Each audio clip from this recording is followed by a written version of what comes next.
Good morning, everybody, and welcome back. It's Josh coming at you with another video today. I want to show you guys my feeder closet where I'm keeping all my insects. Breeding mealworms, superworms, and dubia roaches in here. And keeping all my supplies nice and organized. So I'm going to discuss with you guys a little bit on how I assembled my closet, how I got it set up here, and show you guys how you could do the same if you want to at your house. Decrease some of the costs associated with feeding your dragons. So the first thing I did to assemble my closet here was I got some foam board insulation, and I went around all the walls just to double up the insulation here in this closet, make it a little bit more efficient for heating it. And secondly, I had to run some electricity in here for my heater system so I could get some power to operate my heaters. Now what I got going here is I keep my dubia roaches on the bottom because they like to have the highest temperature, and preferably it's about 85 degrees Fahrenheit or so. And I'm establishing that with this with just one of these ceramic heat emitter bulbs and a light setup, and I got that patched in on the Zilla thermostat here, set up for about 87 or so, 88. And so that's warming up the adult dubia roach colony on the bottom here that I have, which is at the moment it's probably about maybe 150 adults. So it's been a while since I've taken the babies out of here, and there's probably hundreds and hundreds of babies in there right now. But I've got a secondary colony right above them, and this is where I've been dumping the babies when I clean the adult enclosure out. So there's quite a few medium-sized dubias in here, and quite a few hundred of them, I'm sure. And what's nice is with the secondary colony here, they're getting all the heat from just from this bottom colony, and the heat's rising up to warm up the baby colony also. So there's my dubias on the bottom. They need to have it. They need the hottest temperature of the feeding insects that I'm raising in here. So what I did is I basically have this set up like a kind of like a heat stack. So all the heat's gonna rise up, and as we go up here, these are my my adult superworm beetles, and there's quite a few hundred of them in here. There's maybe about 200 adults right now, and what I do is every 2 weeks or so, I pull all the adults out, and I put the oatmeal that has all the eggs laid in it, and I'll set them up in one of these big totes. So I like to start off from the top here, and my very top container is mealworms. That's my only container of mealworms. But as we go down, I've got my freshly hatched superworms, and then as we go down the line here, the ages increase. So let's see if we start down here. So I have to actually get a ladder out to reach all the way up. But if we start down here, these are all my homegrown superworms, and these ones seem like they're about medium to large size right now. There's probably 1,000 or so in there, maybe more. And these are all the babies from clutches that I've hatched. And as we go up, the superworms get younger and smaller. So what I like to do is use the biggest of the superworms are over here. These are what I got on hand for larges right now. There's probably 3,000 or so in here. These are the ones that I feed off for all the dragons. Even my babies now are eating the large superworms. That gives the mediums and the smalls a chance to get bigger. And that way I'm not feeding off so much quantity wise. So that's my superworm stack here. And the way I built my shelf systems here, I left a gap in the back. That way the hot air can rise up through, and it goes all the way up. That way it can keep all the insects nice and toasty in here.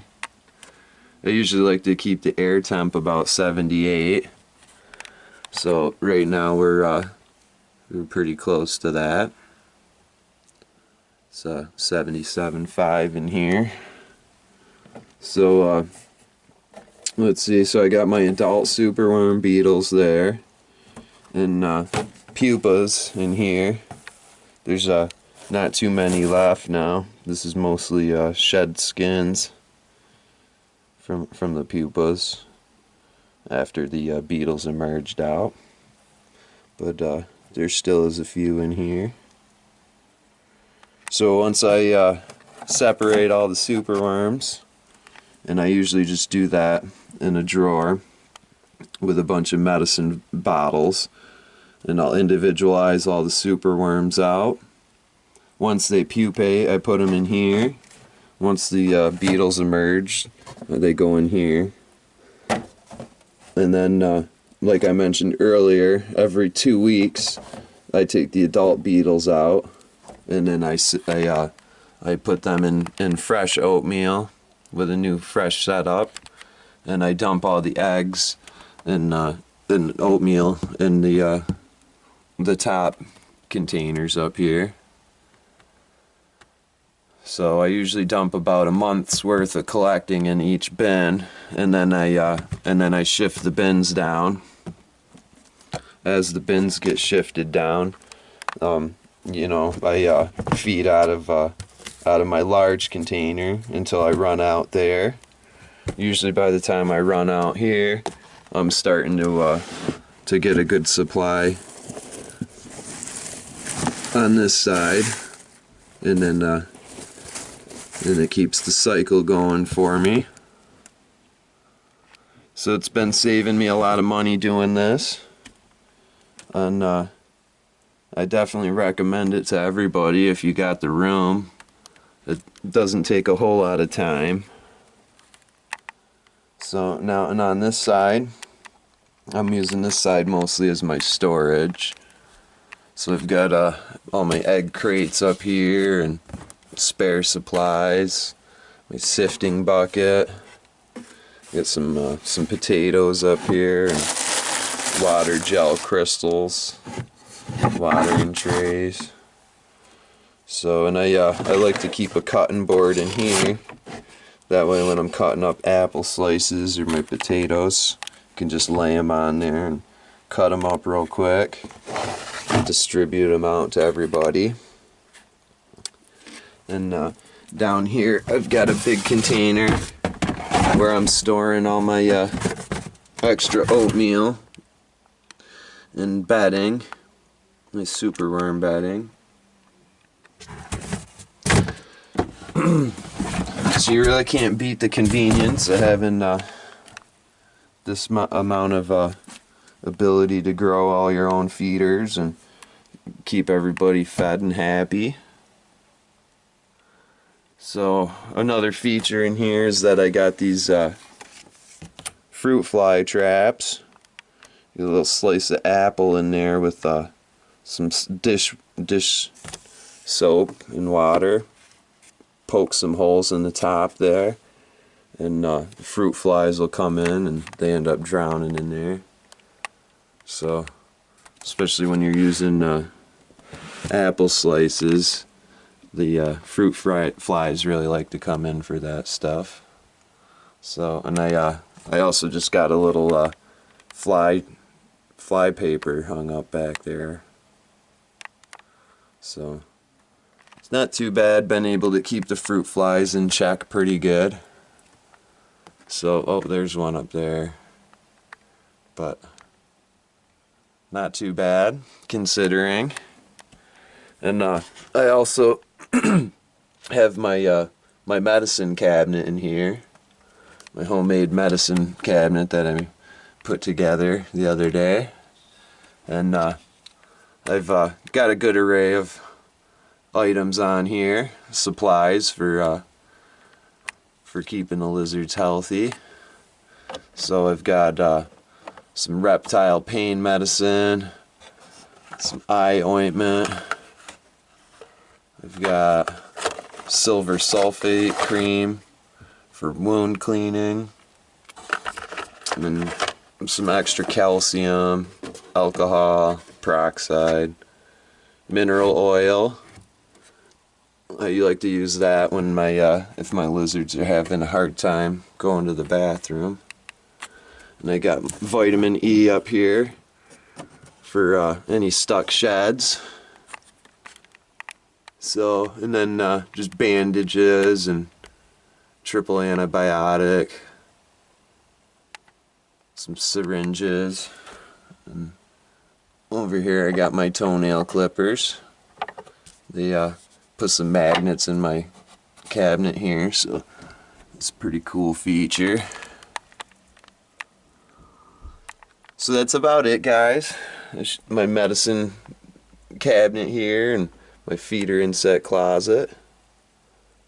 So I'm glad you guys were able to check out this video. I hope you gained a little bit of knowledge and maybe get some ideas for ways to set up your own insect closets. So I'm feeding 6 baby dragons and 3 adults. So if I wasn't raising all my own feeder insects right now, it'd be costing me a ton. So, but even if you only have one lizard, this could save you quite a bit of money setting up your own feeder farm. Well, thank you guys for watching. I hope you learned something. I'll catch up with you guys soon. Later.